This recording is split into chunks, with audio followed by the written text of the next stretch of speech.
Hello everyone, welcome back to Dimple's kitchen. तो आज मैं आपके लिए व्रत की किसी स्पेशल और क्रिस्पी रेसिपी लेके आई हूँ जो बहुत ही टेस्टी बन के तैयार होती है। बहुत करारी लगती है और बनाना बहुत इजी होता है इसे, और ये बहुत कम सामान में और बहुत कम समय में ही तैयार हो जाती है। और मेरी गारंटी है कि आप अब इसे बिना व्रत के भी बना के खाएंगे, क्योंकि इसका टेस्ट ही लाजवाब है। तो चलिए देखते हैं रेसिपी। तो आज की स्पेशल रेसिपी बनाने के लिए मैंने आधा कप साबूदाना यूज़ किया है। ये बिना भीगा हुआ साबूदाना है, इसे ऐसे ही यूज़ करेंगे हम। इसमें इसका पाउडर बनाएंगे। और आधा ही कप मैंने मूंगफली दाना लिया है, जिसको रोस्ट कर लिया था और इसकी छिलकों को निकाल के रख लिया है। तो अब हम क्या करेंगे ना, इन दोनों को हमें पीसना है और दोनों की मात्रा भी बराबर रखनी है। यहाँ पे 2 पोटैटो लिए हैं मैंने एक बड़ा आलू लिया है, इसलिए 2 ही लिए हैं। अगर आप छोटे लेते हैं तो 3 मीडियम साइज़ के आलू ले सकते हैं। मैंने यहाँ पे दोनों की साइज़ अलग अलग ली है, इसीलिए 2 लिए हैं। जीरा लिया है आधा चम्मच, नमक लिया है सेंधा नमक, उपवास में जो यूज़ होता है। हरी मिर्च ली है, बच्चों के लिए बना रहे हैं तो स्किप कर सकते हैं। और हरा धनिया लिया है थोड़ा सा। इसके अलावा मैं यहाँ पे ले रही हूँ काली मिर्च का पाउडर। अगर आपको नहीं पसंद है या आप व्रत में यूज़ नहीं करते हैं तो कोई भी चीज़ स्किप कर सकते हैं जो आप व्रत में यूज़ नहीं करते हैं। तो अब हम क्या करेंगे, इन दोनों का पाउडर बना लेंगे। तो मैंने एक मिक्सर जार लिया है, उसके अंदर साबूदानों को मैं डाल दूंगी और इसका हम एक पाउडर बनाएंगे। तो ये देखिए, इसका पाउडर तैयार हो गया है। यहाँ पे ना इसे हमें कैसा पीसना है, दरदरा दरदरा, मतलब इसका पाउडर इतना बनाना है जैसे सूजी या रवा होता है ना, उतना बारीक इसे पीसना है। बहुत ज़्यादा बारीक नहीं करना, इजीली हो जाएगा, बहुत आराम से हो जाता है। उसके बाद हमें मूंगफली को भी पीसना रहेगा। तो अभी पहले मैं इसको एक बर्तन में निकाल देती हूँ जिसमें रखा था। वापस से मैंने जार लिया है और उसमें मूंगफली दाना डाल दिया है। अब इसको हम दरदरा सा पीस लेंगे। इसे हमें बारीक नहीं करना है, इसे दरदरा ही पाउडर बनाना है। उससे टेक्सचर बहुत अच्छा आता है, टेस्ट भी अच्छा आता है। इसे भी मैं एक बाउल में निकाल देती हूँ।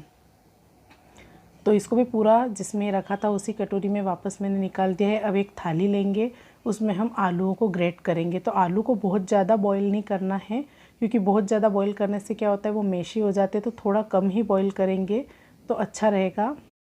तो इसी तरीके से हमें आलू को कम बॉईल करना है और हम पूरे आलू को अच्छे से ग्रेट कर लेंगे ताकि कोई चंक्स या टुकड़े ना रहे।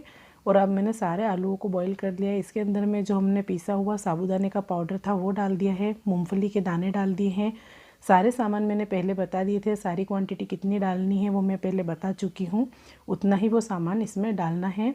और अब हम इसे मिक्स कर लेंगे और जो स्टार्टिंग में सामान बताए थे वो भी इसमें ऐड कर देंगे। जीरा, नमक, हरी मिर्च, हरा धनिया और ये काली मिर्च का पाउडर। अगर आप ये क्रशर से मैं डाल रही हूँ, आपके पास ये नहीं है तो पाउडर कूट के काली मिर्ची को या मिक्सर में पीस के डाल सकते हैं। अब सारी चीज़ों को मिक्स करके एक डो तैयार कर देंगे। हमें पानी बिल्कुल नहीं मिलाना है इसके अंदर। इसके अंदर जितना मॉइस्चर है उसी से ये डो तैयार हो जाएगा। एक बूंद भी पानी मिलाने की ज़रूरत आपको नहीं पड़ेगी। तो ये देखिए, इसी तरीके से डो तैयार हो गया है। साबूदाने के पाउडर काफ़ी पानी सोख करता है, इसलिए हमें ज़्यादा ये मेशी या गीला नहीं होगा और बेलने में भी प्रॉब्लम नहीं आएगी। अब मैंने एक बटर पेपर ले लिया है, आप प्लास्टिक भी ले सकते हैं। इसके ऊपर थोड़ा सा घी लगा रही हूँ मैं, ताकि इस पर अच्छे से चिपक जाए जो हमारा डो है और बनाने में कोई प्रॉब्लम नहीं आए। तो अच्छे से निकल भी जाता है इसके ऊपर घी लगाने से। अब जो हमने डो बनाया था उसमें से एक इतना बड़ा पोर्शन ले लिया है मैंने। लगभग ऐसे 2 या 3 गोले बन के तैयार होंगे। तो मैं अभी एक गोले से आपको बता देती हूँ। इसको मैं हाथ से प्रेस कर रही हूँ। किनारे अगर फटती है तो आप हाथों से उसको सेट कर सकते हैं या किसी स्पैचुला से सेट कर सकते हैं। अब मैं इसे बेलन से बेल दूंगी। तो हमको चकला ही घुमा के बेलना है, इसको बार बार लोई को नहीं उठाना। चकला घुमाते जाएंगे और हम इसे बेलते जाएंगे और किनारों को भी हाथों की सहायता से सेट करते जाएंगे। तो ये पूरी प्रॉपर बन के तैयार हो जाएगा, पूरी तरीके से बन के तैयार हो जाएगा। तो इस तरीके से धीरे धीरे हम बेलन से इसे बड़ा कर देंगे। चारों तरफ से एक जैसा ही बेलना है हमें, कहीं से मोटा कहीं से पतला इस तरीके से नहीं बेलना है। तो इस तरीके से मैं इसे पूरा बेल के तैयार कर रही हूँ। आप भी ऐसे ही तैयार करेंगे। और किनारों की टेंशन मत लीजिए, जो कटी फटी दिख रही है इसको हम हाथ से सेट कर देंगे। जब ये पूरा बन के तैयार हो जाएगा फिर इसको हाथ से हम सेट कर देंगे। ये देखिए, ये मैं इसको हाथों से सेट कर रही हूँ, आसानी से हो जाता है। बहुत सॉफ्ट डो लगता है तो ये आसानी से इससे हो जाएगा। तो चारों तरफ से मैं अपने हाथों से ही इसको इस तरीके से दबा दबा के सेट कर रही हूँ और ये अच्छे से सेट हो गया है। ये देखिए, सब तरफ से सेट हो गया है।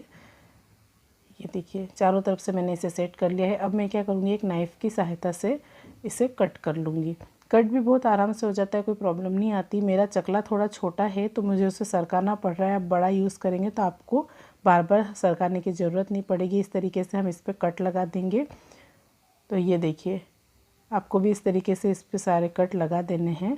आसानी से लग जाएंगे, कोई प्रॉब्लम नहीं आएगी। और इस तरीके से भी अब हमें इसे काट लेना है, मतलब मैं इसको स्क्वायर शेप में काट रही हूँ। अगर आप ऐसे नहीं काटना चाहते तो इन्हें फ्रेंच फ्राइज़ जैसे, मतलब बीच में सिर्फ एक कट लगा दीजिए तो लंबे लंबी सी पट्टियाँ बन के तैयार हो जाएगी। जिससे फ्रेंच फ्राइज़ रहती है ना, उस तरीके से पूरी फ्रेंच फ्राइज़ जैसी बन के ही वो तैयार हो जाएगी। तो ये देखिए मैंने सारे स्क्वायर्स कट कर लिए और ये इतनी मोटाई के कट हुए हैं।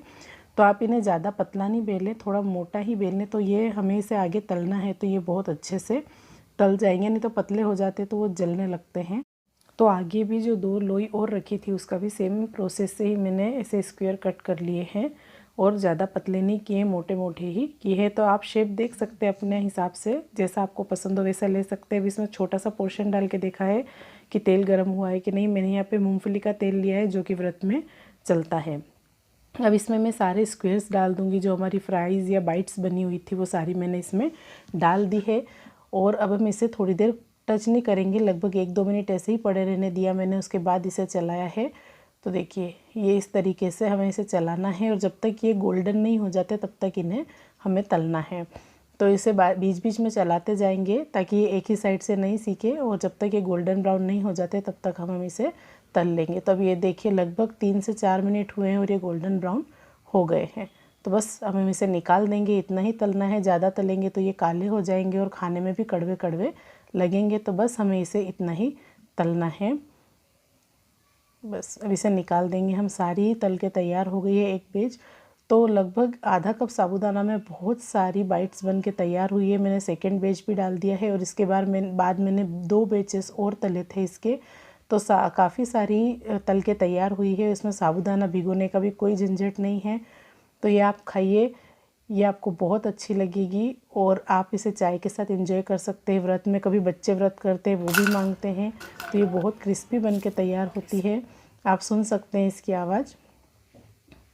तो आप खाइए और आप बताइए कि आपको कैसा लगा। Thanks for watching.